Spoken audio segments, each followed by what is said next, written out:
সামনে ছাদা হয়ে থাকতাম ওদের সব খবর রাখবো বলে।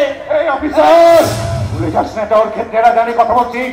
এখানে দাঁড়িয়ে আর একটা মিথ্যে কথা বললে তোকে আমি শেষ করে দেবেন, তাই তো? মুখের ওপর একটা মুখোশ লাগিয়ে রাখলে ওই মুখটা ভয়ঙ্কর হয়ে যায় না? আর ওই মুখ থেকে মুখোশ টেনে খুলে নিতে শিক্ষা চ্যাটার্জির সময় লাগে।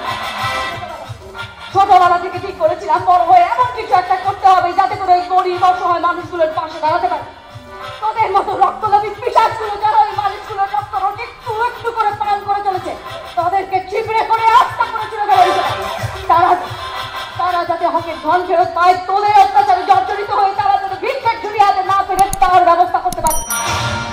তাই এই পুলিশের পোশাকটা গায়ে জড়িয়ে আমাকে ভয় দেখাতে এসেছ? ভয় ভয়ের শব্দটা ওরা জীবনে খেতে অনেকদিন আগে। তুই এখানে কি করছিস? লোক হাতে যদি কিছু এসেই যেত তাহলে তো এখানে দাঁড়িয়ে দাঁড়িয়ে তোর সঙ্গে কথাই বলতাম না। পা দুটো ধরে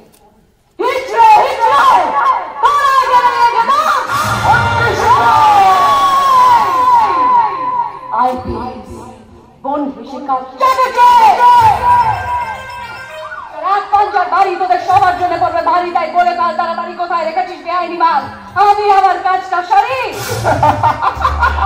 এই হাসালেন মাইরি হাসালেন, এই বাঘিনীরা এসছে মানুষের করছিস তোমার।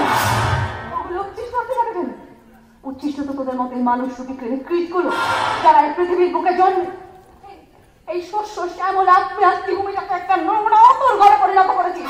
আর তোদের মতো এই শয়তানগুলো শেষ করার জন্য আমাদের জন্ম।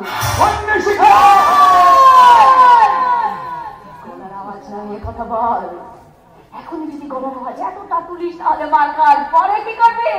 মার খাওয়ার পরের জন্য কিছুটা বাঁচিয়ে রাখ। অফিসার বলুন ম্যাডাম। ইঁদুরকে ধরার জন্য যেমন বিস্কিটের ব্যবহার করতে হয়, আমি এতদিন ধরে আপনাকে সেভাবেই ব্যবহার করে এসেছি। হ্যাঁ হ্যাঁ হ্যাঁ, তাই মৃত্যুপুরীতে আসার খবর আমাকে অন্য কেউ নয়, আপনি দিয়েছেন নিজের অজান্তে। আপনি যা যা জানেন সে সময় আদালতে গিয়ে বলতে পারবেন তো? হ্যাঁ ম্যাডাম। আপনি কি বলতে? অনেক কুমির এখন তাহলে আমি চলি। আসুন, আপনাকে উপর থানা জানানোর জন্য থানায় সবাই রেডি হয়ে আছে। আসুন। ঢোলের ফোন খালি কেসব করে কি আর পেলি? এখন চল আসি ম্যাডাম। আসুন। আসি মানে কি?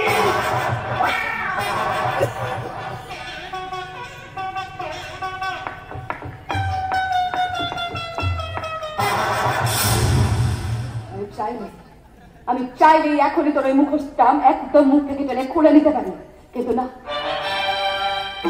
তুই যেমন তোর শত্রুদের আগের লাজে খেলিয়ে বা প্রন্তাবেদ করে তারপর তাকে শেষ করিস, তোর জন্য ঠিক তোর পন্থাটাই আমি অবলম্বন করবো। আগে বাঁধবো, তারপর খেলাবো, তারপর খেলাবো, সবটা শেষ হয়ে যাবে, তখন সালাদাকে তীরে তীরে মারবো। আমাকে মারতে হবে, আমি অনেক জন্য ঘুরে আসতে হবে। কিন্তু ভুলে যেও না, এটাতে কিন্তু তোমার পরিবার আর তার সম্পত্তির ভুল। কোনোভাবে কিছু একটা যদি প্রমাণ হয়ে যায়, আমার সাথে সাথে তোমার পরিবারও কিন্তু আমার পরিবারকে শেষ করবে তোর মতো একটা চুনাপুটি। ভুলে যাস না, ভুলে যাস না, তোর আর আমার পরিবারের মাঝখানে দাঁড়িয়ে আছি এই আমি বনশিকা চ্যাটার্জি। তাই ভুলে আমার পরিবারের দিকে আঙুল তুলতে যাস না, তাহলে দেখবি তোর হাতটা হচ্ছে তোর আঙুল গুলোয় নেই। সম্পত্তির দিকে হাত তুলিস না, তাহলে দেখবি তুই আছিস তোর হাতটা নেই। আর আমাদের দিকে, হ্যাঁ হ্যাঁ হ্যাঁ, আমাদের দিকে যদি চোখ তুলে তাকাস তাহলে তুই থাকবি অপরাধ, কিন্তু তোর চোখ দুটোকে এলিতে দেয় তুই আর আমার ওরা কারোর কথা শুনে কাজ করে না। অপেক্ষা বনি শিখা চাচ্ছি, বরং অঘোরার কথা শুনে সকলে মাথা নাড়ায়। সালাম করে সালাম, মালিক বলে ডাকে আমায় মালিক। পৃথিবীতে যদি কেউ মালিক বলে সত্যি থেকে থাকে না, তাহলে সে শুধুমাত্র ওই ওপরওয়ালা। তাই বলছি অপরা যদি নিজের ভালো চাষ চলে যায় এখান থেকে।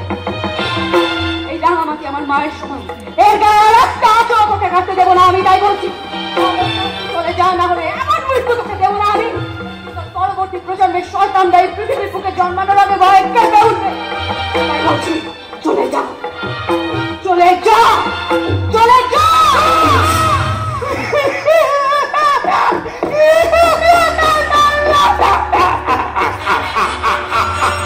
এই ভয় দেখাচ্ছে ভয়।